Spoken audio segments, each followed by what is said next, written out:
이 시간에는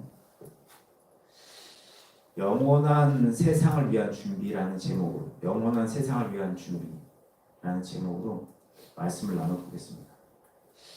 제가 지난 주에 지인 어머니께서 초청을 하셔서 장례식에 참여하게 됐습니다. 그래서 그렇게 장례식에 참여해서 장례 예배를 참여하게 됐는데 그 예배를 집도하신 목사님께서 이런 설교를 하시는 거예요. 인간은 세 번의 삶을 산다고 합니다. 첫 번째 삶은 어머니 뱃속에서의 삶, 그 다음에 삶은 이 땅에서의 삶, 그 마지막 삶은 영원한 세상에서의 삶, 이렇게 세 번의 삶을 산다고 합니다. 그리고 인간은 그 첫 번째 삶인 어머니 뱃속에서 10달 정도를 삶을 살면서 눈, 코, 입, 귀, 팔다리 이런 것들을 만들어내면서 지금 이 땅에서의 백년을 준비한다고 합니다. 그리고 그렇게 인간은 태어나서 이 땅에서 100년 정도를 살아가면서 어머니 뱃속에서 만든 그 몸을 통해서 100년 정도를 살아가면서 영원한 세상을 준비하게 된다. 이게 원래 인간의 삶이다. 이런 설교를 하시더라고요. 그러면서 이 말씀을 하시고 나서 권면하시기를 우리 신앙인들은 지금 이 고인의 죽음 앞에서 슬퍼만 할 게 아니라 다음 세상을 준비해야 합니다. 그리고 설교를 하셨어요. 그 설교를 듣고 생각했죠. 아, 맞네. 다음 세상을 준비해야지. 영원한 세상을 준비해야지. 근데 그런 다짐과 함께 저는 이런 의문도 드는 거예요. 어떤 의문이었냐면, 그래, 우리 이 땅을 살면서 다음 세상을 준비해야지. 근데 만약에 우리가 다음 세상에 대한 준비를 이 땅에서 해야 한다면 우리 도대체 뭘 준비해야 될까? 다음 세상을 위해서 뭘 준비해야 될까? 어떤 걸 준비해야 될까? 하는 의문이 드는 거예요. 우리 뭘 준비해야 될까요? 천국이라는 다음 세상을 위해서 우리 뭘 준비해야 될까요? 물론 당시 목사님께서 전도서 말씀을 본문으로 삼아서 이렇게 말씀하셨어요. 다음 세상을 위한 준비는 세상의 헛된 것들을 집중하기보다 헛된 것들에 집중하기보다 하나님을 찾는 신앙생활에 집중하면서 영원한 삶을 준비하십시오라는 권면을 주셨어요. 맞죠? 예. 그런데 제가 그 의문을 가졌던 이유는 그 목사님께 들었던 그 예화처럼 이 땅에서 살기 위해서 엄마 뱃속에서 눈, 코, 입, 팔다리 이런 걸 준비했는 것처럼 이 세상에서 내가 구체적으로 어떤 걸 준비해 가야 될까라는 의문이 들었던 거예요. 그냥 막연하게 그래 하나님 믿으면 돼. 그게 준비야라는 게 아니라 저는 궁금했던 거예요. 뱃속에서 팔다리 이런 거 준비한다며. 그러면 천국 가기 위해서 이 땅에서 난 뭘 준비해야 될까? 막연하게 준비해야 됩니다. 예수님 믿어서 준비해야 돼요. 이게 아니라 구체적으로 뭘 준비해야 될까? 한마디로 천국 가기 전에 준비물이 뭐지? 라는 의문이 드는 거예요. 준비를 해야 되는데 그 준비물이 뭐냐는 거야. 그게 너무 궁금한 거예요. 그래서 장례를 다 마치고 돌아왔어요. 돌아오는 길에 기도했죠. 주님, 천국 가기 전에 제가 준비해야 될 게 뭡니까? 그리고 기도할 때 주님께서 주신 조명이 사랑이었어요. 사랑을 준비하라는 거였어요. 자, 그래서 말씀을 한번 볼 건데요. 오늘 본문은 고린도전서 13장입니다. 사랑장이죠. 고린도전서 13장 전체를 다 볼 거예요. 그러니까 일단 13장 찾아 놓으시고 고린도전서 13장입니다. 근데 이거 다 읽지 않을 거예요. 다 읽지 않을 겁니다. 그러니까 일단 펼쳐만 놓으시고요. 제가 나중에 읽어야 될 때 말씀을 드릴 겁니다. 일단 다 찾으신 줄 믿고 말씀 계속 진행해 볼게요. 먼저 1절에서 3절 이 부분은요 읽지 않을 겁니다. 제가 바로 나눔을 가질게요. 1절 내가 사람의 방언과 천사의 말을 할지라도. 그리고 2절 내가 예언하는 능력이 있어서 모든 비밀을 알고 모든 지식을 알고 또 산을 옮길 만한 믿음이 있어서 제가 산을 좀 붙일 겁니다. 내 삶에 능력 행함이 나타난다 할지라도. 3절 내게 있는 모든 것으로 남을 구제하고 또 내 몸을 불사르게 내어줄지라도 사랑이 없으면 아무 소용이 없다. 지금 이 말씀이거든요. 3절까지 말씀입니다. 내 삶에 놀라운 은사가 넘쳐나요. 또 내가 성경에 심오한 것을 깨달아요. 또 사람을 꿰뚫어 본 통찰력이 있어요. 또 내 삶에 끊임없이 놀라운 기적들이 일어나요. 하나님의 일하심이 막 일어나네. 그리고 내가 또 마음속에 헌신하겠다. 하나님을 위해서 헌신하겠다는 다짐. 그 다짐으로 가진 거 다 팔아서 구제를 해. 어디 오지 가서 내 몸도 안 돌면서 그 책임감을 갖고 봉사를 해. 근데요, 그 모든 사건들과 기적들과 그 모든 행동들 속에 사랑이 없으면 다 아무 소용이 없다는 거예요. 왜? 왜일까? 왜 사랑이 없으면 다 아무 소용이 없을까? 이거 결국 사랑 빼면 다 사라질 거기 때문에 그래요. 다 사라질 거거든요. 그거 다 사라질 겁니다. 오직 사랑만 남는다는 거예요. 8절 제가 읽을게요. 사랑은 언제까지나 떨어지지 아니하되 예언도 패하고 방언도 그치고 지식도 패하리라. 다 끝날 거라는 거예요. 그렇다면 왜 사랑 빼고는 다 사라질까요?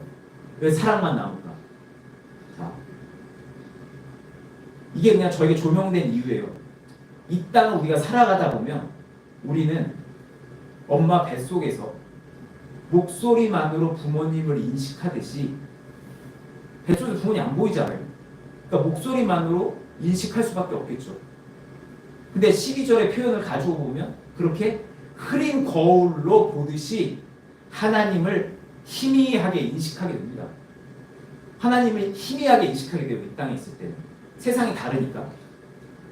그리고 그렇게 희미하게 인식하게 되면 우리는 필연적으로 9절 부분적으로 알고 그래서 부분적으로 행하게 돼요. 부분적으로밖에 모르는 거예요. 그래서 부분적으로 행하게 되죠. 그러고 그렇게 부분적으로 알고 부분적으로 행할 때 사용되는 것들이 바로 방언과 예언과 지식과 같은 것들이에요. 은사들이죠. 방언, 예언, 지식들에 대해서 한번 떠올려 보세요. 이게 모두가 다 완전하게 알지 못하기 때문에 의지하게 된 은사들. 완전하지 않기 때문에 그걸 의지하는 거예요. 그걸 통해서 뭔가를 알려고 하고요. 그걸 통해서 깨달으려고 하는 거죠. 그런데 10절 언젠가 온전한 곳이 오는 그때가 되면 완전한 거를 마주하게 되면 뱃속에 있던 아기가 태어나서 부모님의 얼굴을 마주하듯이 하나님을 딱 마주하게 되면 우리 11절 장성한 사람이 어린아이의 일을 버리는 것처럼 부분적으로 행하던 그것들을 다 버리게 돼요. 왜? 나 지금 하나님 보고 있거든. 나 이미 만났거든.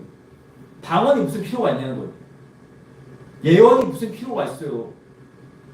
신통방통 뭐 통찰력 이게 다 무슨 필요가 있냐는 거예요. 놀랍게 하나님에 대해서 성경에 대해서 깨닫는 그 지식 하나님 앞에 있는데 무슨 필요가 있냐는 거지. 난 이미 그분을 만났는데 나 지금 여기서 살고 있는데 방언도 예언도 지식도 다 필요 없는 거예요.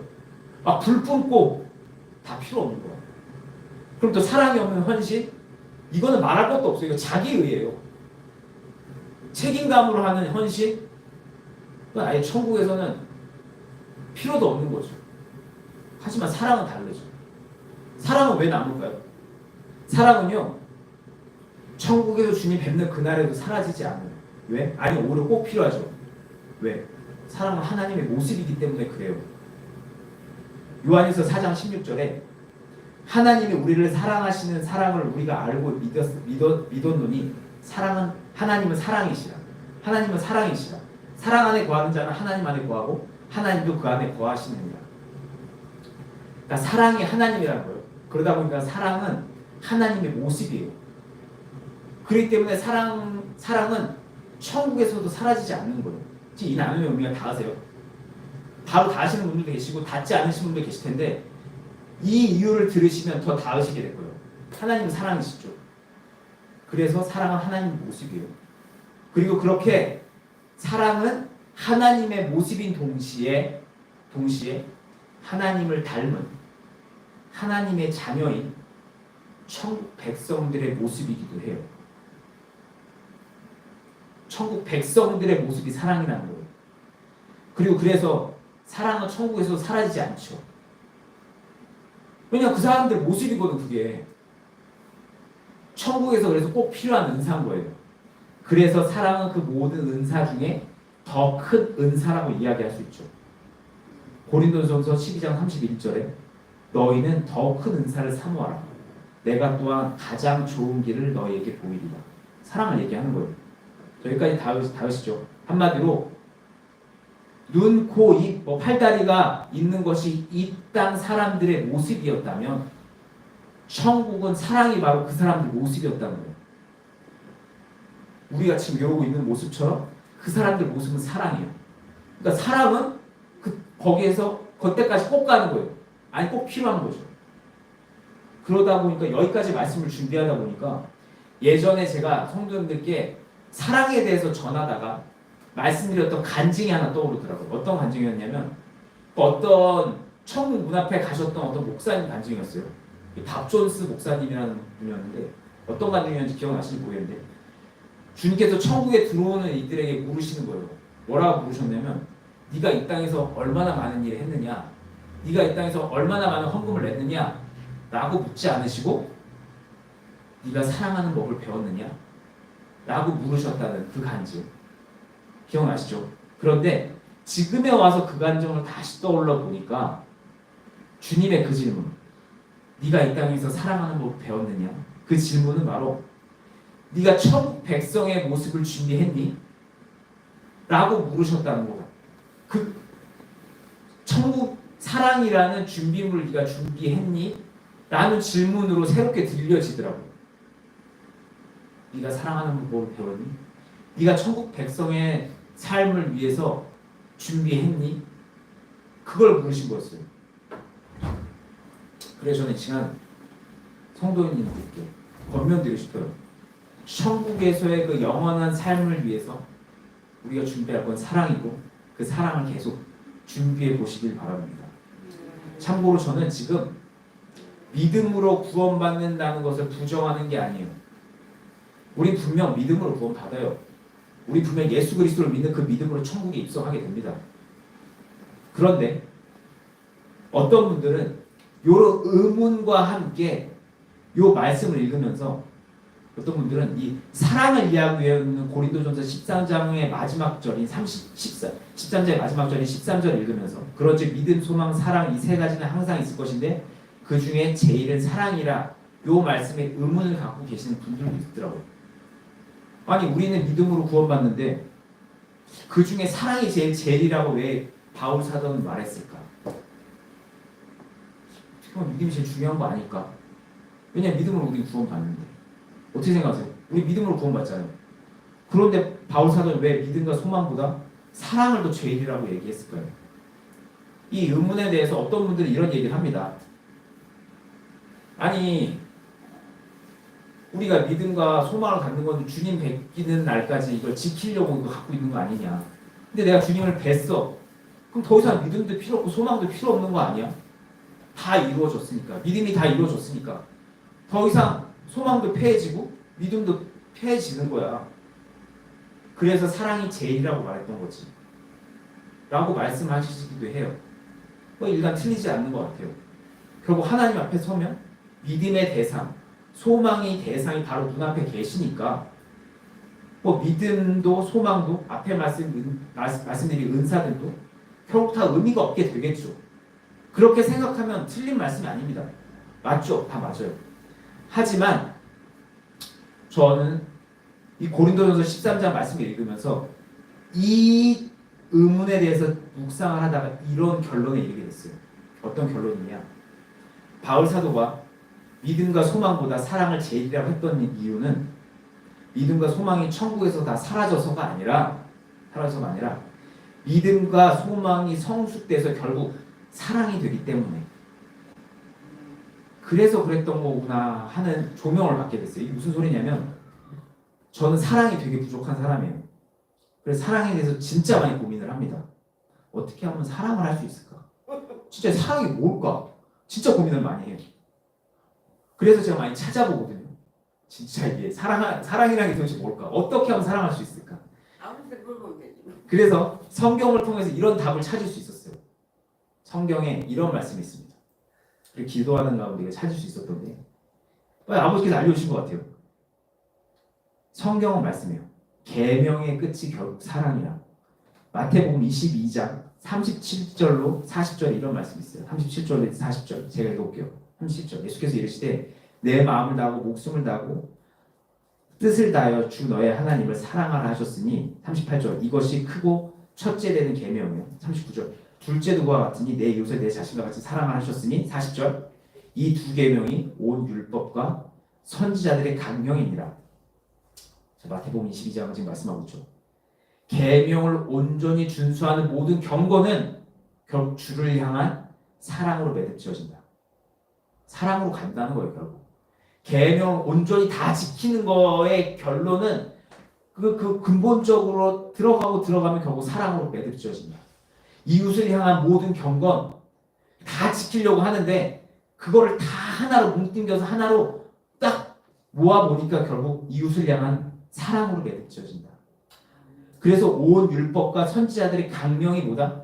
그 모든 율법과 권면들과 명령들이 뭐다? 결국 사랑하라는 거다. 그 안에 다 들어있다. 그래서 사랑이 없는 저에게 조명된 사랑할 수 있는 방법은 뭐였냐면 계명을 온전히 지킬 수 있게 계명의 끝으로 경건의 끝으로 성화의 끝으로 간 거다라는 생각을 하게 됐어요. 그렇다면 우리는 계명의 끝으로 어떻게 갈까요? 어떻게 하면 계명 끝으로 갈까요? 이거에 대해서 또 생각했어요. 어떻게 하면 계명의 끝으로 갈까? 경건의 끝으로 갈까? 바리새인처럼 하면 안 된다며. 진심으로 해야 된다며. 어떻게 하면 경건한 끝으로 갈까? 기도했죠 또. 이렇게 또 조명을 받았어요. 로마서 5장 2절로 4절 말씀이에요. 이거 다 읽으면 기니까 제가 조명된 방식으로 지금부터 말씀드릴 거예요. 그러니까 로마서 5장 2절로 4절 말씀을 떠올려 보시던가 아니면 펼쳐서 보시면서 한번 들어주시면 좋을 것 같아요. 로마서 5장 2절로 4절에 기록된 경건의 끝으로 이르는 방법은요. 믿음 안에서 소망을 잃지 않고 환난을 통과해요. 환난을 다 통과해. 그래서 인내를 얻죠. 그래서 인내 속에서 연단을 받아요. 그러다가 성숙해져요. 믿음이 성숙됩니다. 성숙된 믿음을 소망해서 그렇게 믿음이 성숙되다 보니까 소망이 실현돼요. 내가 꿈꾸던 그 소망이 실현됩니다. 여기까지가 로마서 말씀이고요. 여기서부터는 제 경험이에요. 그렇게 믿음과 소망이 뒤섞여 소망이 실현되고 막 소망을 품고 막 이렇게 막 조명받고 그렇게 믿음과 소망이 뒤섞인 그 신앙생활을 살아가다 보면 어느 순간 주님을 사랑하게 돼요. 경험해 보셨죠? 믿음과 소망이 막 뒤섞여 막 고통과 눈물이 막 아픔이 막 뒤섞여 그러다 보니까 주님을 경험하면서 주님과의 추억이 쌓이게 되죠. 그렇게 주님과 추억이 쌓이게 되면 난 나도 모르는 사이에 어느 날 주님을 사랑하게 되는 거예요. 일단 저는 그랬어요. 저같이 사랑이 없는 사람도 주님을 이렇게 사랑하게 됐어요. 물론 사랑도 은사죠. 결국 주님께 받아야 되는 거야 라고 말씀하시면 할 말은 없어요. 거듭남의 기쁨 때문에 너무나 감사해서 주를 위해서 목숨을 바치는 자들도 분명 있으니까 그런 분들도 계시니까. 근데 저 같은 사람은요, 저 분명 주님 만났거든요. 하나님이 일하심도 많이 경험했는데 그렇게까지 사랑을 못하는 거예요. 그렇게 그들처럼 계산이 워낙 많은 사람이라 하나님 사랑합니다 하면서 뛰어들지를 못하는 거예요. 그런데 그런 저도요, 계속 하나님과의 은혜가 쌓이고 하나님의 은혜가 쌓이고 추억이 쌓이다 보니까 점점 하나님을 사랑하게 되더라고요. 그렇게 주님을 사랑하게 되고 또 그렇게 주님을 사랑하게 되다 보면 어떻게 되냐? 우리는 계명을 진심으로 지키고 싶어지게 되죠. 책임감이 아니라 그냥 내가 사랑하니까 그냥 그분한테 잘하고 싶으니까 그러면 명령을 지키고 싶어요. 또 그렇게 주님을 사랑하게 되면 내가 사랑하는 주님이 사랑하는 그들도 사랑하게 되죠. 이게요 진짜 가능한 게 이게 사실 저 이거 읽으면서도 이게 가능성이 없다고 생각했어요. 솔직히 예전에. 근데 이게 진짜 가능하더라고요. 자 이제 또 고백의 시간을 가지면 저는 사실 사람들 별로 관심이 없어요. 저는 사람에 대해서 많이 생각하지 않습니다. 그러니까 당연히 누굴 걱정하지 않죠. 나 살기도 바쁜데 뭐 나도 힘들어 죽겠는데 누굴 걱정해. 근데 이게 진짜 신기한 게 사람에 대해서 관심이 전혀 없는 저도 하나님 안에서 가족이 된 성도님들은 생각해요. 이게 진짜 신기하더라고. 그리고 걱정이 돼. 걱정이 되는 거예요. 그리고 저는 사실 공감이 잘 안 되는 편인 것 같은데 진짜 이게 마음이 아픈 거예요. 제 입장에서는, 저라는 사람의 입장에서는 솔직히 남 일인데 이게 불편한 마음이 아픈 거예요. 답답하기도 하고. 제가 왜 답답하고 불편한지 모르겠어요. 근데 불편한 거죠. 그러다 보니까 기도를 하는 거죠. 불편하니까. 기도해서 해야 되는 게 아니라 그냥 불편하니까 하는 거예요. 그러다 보니까 이웃을 향한 그 계명, 진심으로 지키게 되는 거죠. 진심으로 지키고 싶게 되는 거예요. 이것이 사랑이라고 말할 수 있는지 모르겠어요. 아직도 정말 모르겠어요. 그런데 저는 이게 사랑이 아닌가 생각을 하게 됐고, 그래서 저는 이것이 바로 믿음과 소망이 성숙되어 가는 게 가운데 계명의 끝, 바로 사랑에 이르는 방법이라고 생각하게 됐어요. 다시 말씀드리지만 물론 이게 정답이라고 할 수는 없어요. 하지만 저에게 이렇게 닿았고 이렇게 경험이 됐어요. 그리고 또 그렇게 믿음과 소망이 성숙돼서 계명의 끝인 사랑에 이르는 과정에 있어서 꼭 필요한 것이 저는 기도와 말씀 묵상, 맨날 강조하는 것, 자기와의 싸움이라고 생각을 합니다. 이게 왜 그러냐면 이제 다 끝나갑니다. 이게 왜 그러냐면 한번 설명을 드려볼게요. 자, 성도님들께서 지금까지 오셨던 그 신앙의 길을 한번 떠올려 보시면서 들어보시면 좋겠어요. 자, 기도와 말씀 묵상 가운데 성령께 조명을 받아. 그래서 믿음을 갖고 소망을 품고 있어. 아, 이렇게 하면 될 거야. 하나님께서 이런 소망을 주셨어. 되겠지, 될 거야. 그러면서 또 때에 따른 성령님의 위로가 있었어. 그러면서 환난을 통과합니다. 지금 내 상태는 이꼬라지지만 하나님께서 해주실 거라는 약속이 있어. 기대해. 그러면서 기다리면서 가는 거예요. 소망을 품고. 그렇게 환난을 통과하고 있는데 나의 모습이 보이는 거예요. 아, 나 여전히 이렇네. 나 여전히. 이상하게 나의 모습은 환난 속에서 드러납니다. 나의 진심, 숨겨져 있는 진심은 그때 드러나요. 그게 보여요. 그러면 이제 괴로워하는 거죠. 와, 나 여전하네. 그러면서 또 싸워가. 그러다가 싸워가고 괴로워하다 보니까 어느 순간 연단이 돼. 고통스러워, 괴로워해, 또 위로받아. 이 상황을 계속 반복하다 보니까 어느 순간 연단이 돼. 좀 마음 단단해지는 것 같아. 그렇게 변화된 나를 봅니다. 내가 많이 바뀌어가. 그렇게 연단되고 믿음이 성숙되죠. 그러면 그렇게 내가 변화가 되면 하나님은 희한하게 내 삶에 일을 해주십니다. 그렇게 그렇게 하나님의 일하심이 나타나기 시작하면 삶이 바뀌어요. 영혼이 잘 되다 보니까 자연스럽게 범사가 바뀌기 시작하는 거예요. 그렇게 내 삶이 바뀌면 딱 삶이 바뀌었어. 삶이 바뀐 삶을 딱 살아보면 난 돌아보면 생각하죠. 나에게 그렇게 조명을 주셨고 위로를 주셨고 믿음과 소망을 주셨어. 그렇게 이끌어 주셨어. 그래서 끝내 여기까지 이끌어 주신 그 하나님을 기억하면서 감사하고 사랑하게 되죠. 아, 내 하나님. 예전에 제가 한번 말씀드렸잖아요. 오리겐이 그 화형 받기 직전에 야, 니 한 번만 니 하나님 안 믿는다고 말해주면 내가 바로 살려줄게. 그랬더니 내 아버지께서, 내 하나님께서 나를 한 번도 외면한 적이 없는데 내가 어떻게 내 하나님을 외면합니까? 그냥 좀 줄게요. 그리고 죽는 장면이 나거든요. 돌이켜보면 다 하나님 은혜 거든요. 그러니까 사랑을 안 할 수가 없는 거예요. 그리고 또 그렇게 내가 사랑하는 하나님께서 나에게 보내주셔서 지금 나와 함께 고통을 겪고 있는 내 지체들, 전우죠. 이 지체들 사랑하게 되는 거예요. 그러면서 우리는 계명의 끝에 이르게 되죠. 여기까지 다 아시죠? 그래서 저는 우리 성도님들 모두가 우리 모두가 기도와 말씀 묵상 그리고 자신과의 싸움을 통해서 믿음과 소망을 계속 성숙시켜서 천국 자녀의 모습인 사랑이라는 열매를 맺어내시길 소망합니다. 그래서 이제 마지막으로 오늘 본문 중 우리가 추구해야 될 천국 백성들의 모습인 고린도전서 13장 4절로 7절 말씀을 읽은 다음에 요것만 이제 마지막으로 나누고 이제 맞출 건데요. 자, 우리는 천국 생활을 준비하기 위해 이렇게 돼야 돼요. 이게 우리의 목표예요. 자, 그래서 함께 읽겠습니다. 이거 그냥 같이 읽을 거예요. 교도기구 없이 그냥 같이 읽을 겁니다. 고린도전서 13장 4절부터 7절 말씀 함께 읽겠습니다. 시작. 사랑은 오래 참고 사랑은 온유하며 시기하지 아니하며 사랑은 자랑하지 아니하며 교만하지 아니하며 무례히 행치 아니하며 자기의 유익을 구하지 아니하며 성내지 아니하며 악한 것을 생각하지 아니하며 불의를 기뻐하지 아니하며 진리와 함께 기뻐하고 모든 것을 참으며 모든 것을 믿으며 모든 것을 바라며 모든 것을 견디느니라. 아멘. 그게 바로 알아야 돼요. 이게 진짜 성경이 말씀하고 있는 사랑인 거예요.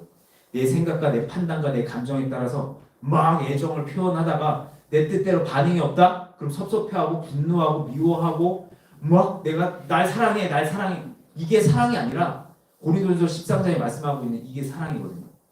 희생이 깔려있는 사랑, 아픔이 깔려있는 이 사랑, 이게 진짜 사랑이거든요. 강요하지 않죠. 강요하지 않고 오래 참습니다. 야, 나 너 사랑하는데 네가 이렇게 돼. 좀 해줘. 강요하지 않아요. 그래서 막 화내고 투정 부리고 왜 나 안 사랑하냐? 이러지 않아요. 온유한 거예요. 질투하거나 시기하지 않고 그냥 진심으로 축하해줘요. 날 드러내고 자랑하지 않고 내가 너보다 더 열심이다. 내가 너보다 더 믿음 좋다. 내가 너보다 더 많이 한다. 교만하지 않죠. 상대가 어리거나 나에게 당연히 서비스를 제공해야 된다는 대상자라는 이유를 무례하게 행하지도 않아요.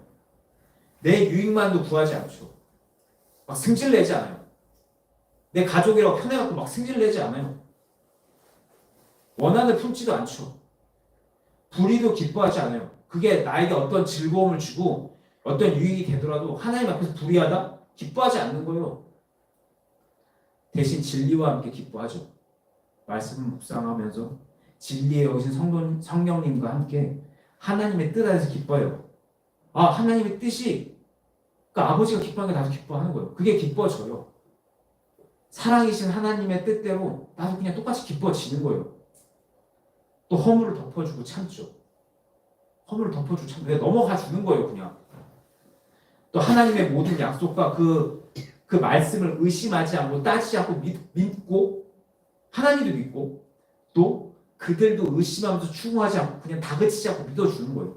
그냥 믿는 거죠. 믿어주는 거예요. 하나님도 믿어주고 그들도 믿어주는 거예요. 아, 왜요? 왜? 너 진짜야? 난 너 사랑하긴 하는데 아, 이거는 진짜 아닌 것 같은데 계속 트집 잡고 이게 사랑이 아니라는 거예요. 나 너 사랑해. 이게 아니라는 거죠.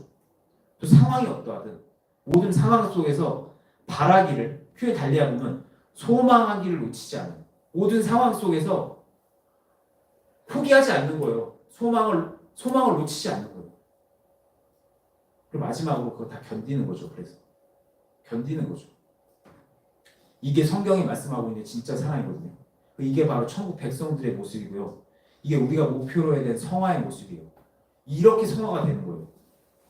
우리는 이 사랑을 할 수 있어야 됩니다. 저는 우리 모두가 이 사랑을 할 수 있게 계속 변화되길 소원합니다. 이제 말씀을 마무리하면서 권면을 드립니다. 이 땅을 살아가고 있는 우리는 영원한 삶을 준비할 수 있어야 되겠죠. 그런데 그 영원한 삶을 위한 준비물이 바로 사랑이었어요. 그리고 그 사랑을 준비할 수 있는 방법은 제가 찾은 방법은 계명의 끝에 이르는 거였어요. 그리고 계명 끝에 이르는 방법은 저는 믿음 안에서 소망을 잃지 않고 환난을 통과하다가 인내를 얻고 인내 속에서 연단을 받다가 성숙된 믿음을 소유해서 결국 소망을 이루게 되고 그렇게 믿음과 소망이 뒤섞인 신앙을 거쳐오다가 어느 날 주님을 사랑하게 되고 또 그렇게 내가 사랑하는 주님이 사랑하는 대상을 하나님의 자녀들을 사랑하게 될 때 우리는 결국 계명의 끝 사랑에 이르게 되는 거라고 말씀을 드렸어요. 그리고 그렇게 계명의 끝에 이르는 과정에서 맨날 강조드리는 기도와 말씀 묵상과 자신과의 싸움 꼭 필요하니까 이거 놓치지 않고 꼭 가시길 권면도 드렸습니다. 우리 성도님께서 이 믿음과 소망을 잘 성숙시키셔서 내 뜻대로 내 마음대로 하는 사랑이 아니라 고린도전서 13장 4절부터 7절에 기록되어 있는 진짜 사랑을 하실 수 있게 믿고 소망하겠습니다. 오늘 나누는 본문 여기서 마치겠습니다. 기도하겠습니다. 주님 시간 주게